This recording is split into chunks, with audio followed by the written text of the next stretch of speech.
can you give us an update on Matthew Stafford's injury and status? Yeah, he has a UCL sprain of his right thumb, and he will be day to day. So what's your confidence level that he would be able to play on Sunday? Yeah, I think we're taking it a day at a time. We definitely have to get some contingency plans in order. We've obviously got Brett Rippon on the roster, and there's some other possibilities that we'll explore and that we're kind of in the midst of working through once I get off with you guys today. That would it be correct to assume you're looking at signing another quarterback? Yeah, that's a safe possibility to say. Okay, and I know we haven't checked in on this for a while. What is Stetson Bennett's status? You expect him to be back at all this season, or can you give us an update on what's happening with him? Yeah, he's doing well. I would say, there's really no updates in regards to him returning back with us.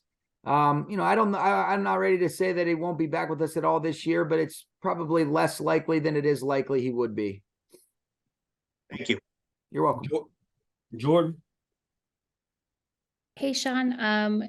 Just wondering if you can kind of take us through what the process is going to look like for Matthew as he is day to day, what you guys will do in terms of continuing to evaluate what progress, if any, he's making through the week. Yeah, I think it's exclusively a result of how quickly that thumb turns over. I mean, there's obviously some swelling and some bruising. It's a significant part of being able to throw the football. And, this is an injury that he's previously had. So there was some scar tissue. So there's a lot of things to it. But it's really about, let's see what happens over the next 24 to 48 hours in regards to, just all of those things that I had kind of previously mentioned.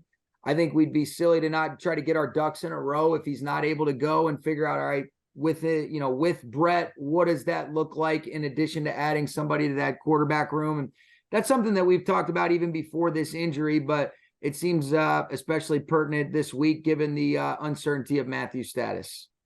Is there any concern about the previous injury? As I am of the understanding, it was repaired. So is there any concern about potential aggravation in that regard of the original?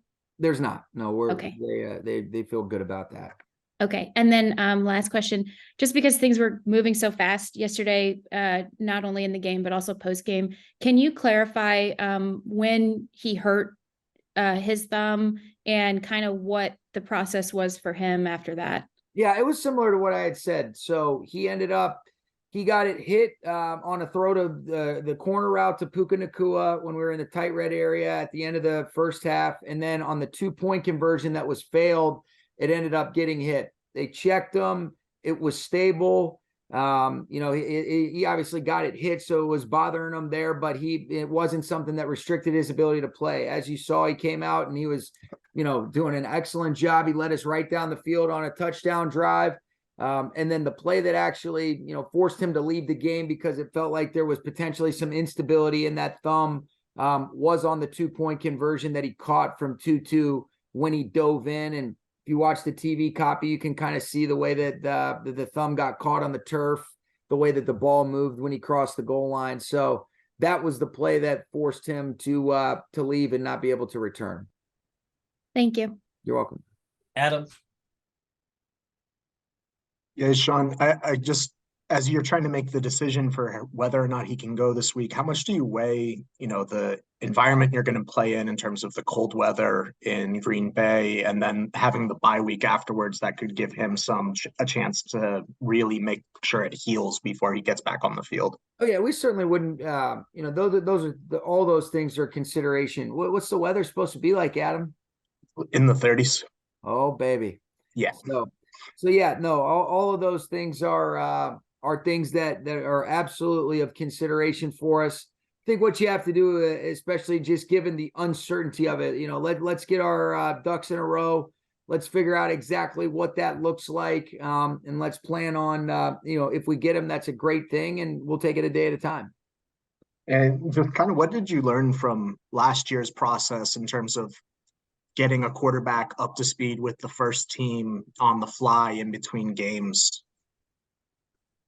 Yeah, that was a really unique situation and circumstance. I thought, we had a couple different guys that started games for us once Matthew ended up going down. We had John Wofford on the roster last year, but I thought that was a pretty unique circumstance in regards to Baker coming in, being able to kind of put his head together with myself, Liam, and Zach, and then do an excellent job of kind of quickly getting up to speed. There was some concept carryover from some of the things that Baker had done with Kevin Stefanski, because Bill Callahan was the offensive line coach there. Bill and I had worked together in Washington, and they carried over a lot of things relative to the cadence, some of the concepts in the run game, and then even in the pass concepts, there was some similarities. But that was a very rare and special circumstance, and I think it's a huge credit to the people that were involved in that. But that was definitely, if anything, you can kind of use that as a guideline if that's the case. But we've got Brett in house who's been familiar with what we're doing. In addition to whoever else we bring in, we'll see what that looks like. What did you think of how Brett did yesterday? He did some good things. I think there's some things that he could operate, that we can certainly all improve upon. But that's like it always is in football. It's never perfect, but I thought the overall operation and the different things, I thought, he did a good job. That's not an easy situation to come into when you're playing from behind against a defense like that. And you're pretty regulated in regards to, what types of plays they're really worried about defending. And so I thought he did a nice job. Thanks, Sean. You're welcome. Sarah? Hey, Sean, just to clarify, does the sprain affect how he grips the ball? Is that the issue? Oh, yeah, absolutely. Yeah, it's the sprain, the swelling, all of those things. I mean, this guy's as tough as it gets, as great of a competitor as it gets. And so, that was what ultimately led to him not being able to return yesterday. And then they sensed some potential instability. There's so much swelling that when you look at it, but we were encouraged that it was a sprain. I think there was some potential concerns that it could be worse, and might have even been some scar tissue from the previous thing where you're kind of breaking it up from that previous, surgery that he had. So hopefully it was just a good scare. That's what the scans revealed. And then we'll see how quickly, some of that stuff that is key and critical to being able to grip and throw a football, some of those symptoms subside, with Matthew, and how quickly that makes him available to return for us. Is there a fear at all, and maybe this was yesterday, that it could get worse? No, and that's not the information that I've gotten, from our doctors. Okay. And then for Brett, what stood out to you about the way he came into the game and took over? I think it's hard to say, Sarah. I think it was a really tough situation. I do think in regards to handling the operation in a road atmosphere like that, where you're playing from behind, he was able to lead us on a scoring drive. I thought there was a good fourth down conversion, and then we had a chance where, moving the football down the field and ended up getting stopped on a fourth down. But, I just think overall, it's really hard to play quarterback, to get in and out of the huddle, to have some of the communication, the different changes in tempo, reading and recognizing coverage, and then being able to deliver the ball with accuracy and on time. And thought there were some examples of that being illustrated. And then there's a couple plays that I think you want guys to be able to make some plays for him. And then some things that, he would tell you that he could do a little bit better as well. But that's going to always be the case. Thank you. You're welcome.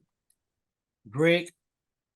Hey, Sean, why did you decide to go with two quarterbacks for the last 7 weeks? Was it just the uncertainty over Stetson's situation? I mean, you've usually carried three guys typically in your career. Yeah, it was, and then because we just have had some other flexibility, but you really just kind of answered it, Greg. I mean, originally we were with three.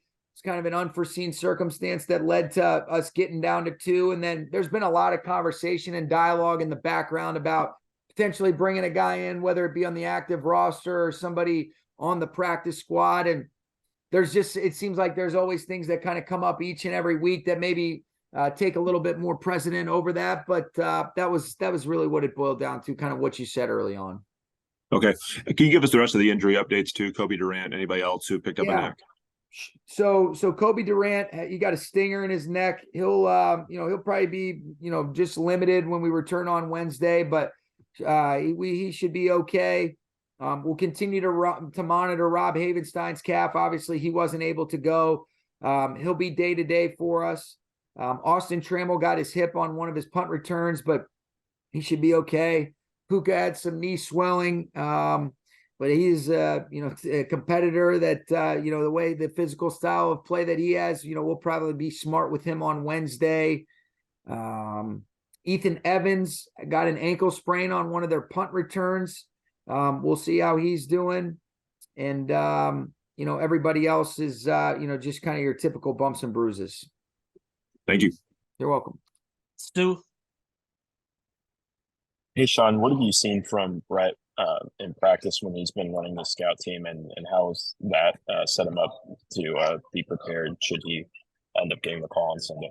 Yeah, he's done a great job. I think he approaches every single week with an intentionality to really be able to say, all right, if these are the reps that I'm getting, how can I get better? How can I play within the timing and rhythm? I think he's done a great job of mimicking and emulating the opposing team's quarterback, the cadence, all those different things. But I just think the consistency at which he's approached his craft and the intentionality has allowed him to be able to improve. And he's done a really nice job with that role. And I think there were some instances of that really paying off with some of the things he was able to do yesterday. And then you guys talk a lot about return to performance versus return to play. Is that scale or criteria any different at all for someone like Matthew Stafford with some of the things he's played through and also what he's capable of even when he may be limited? Absolutely. No question it is, Stu. And I think in a lot of instances, so much of that is about the dialogue and the discussion in regards to how is he feeling? What does he feel like he's able to do?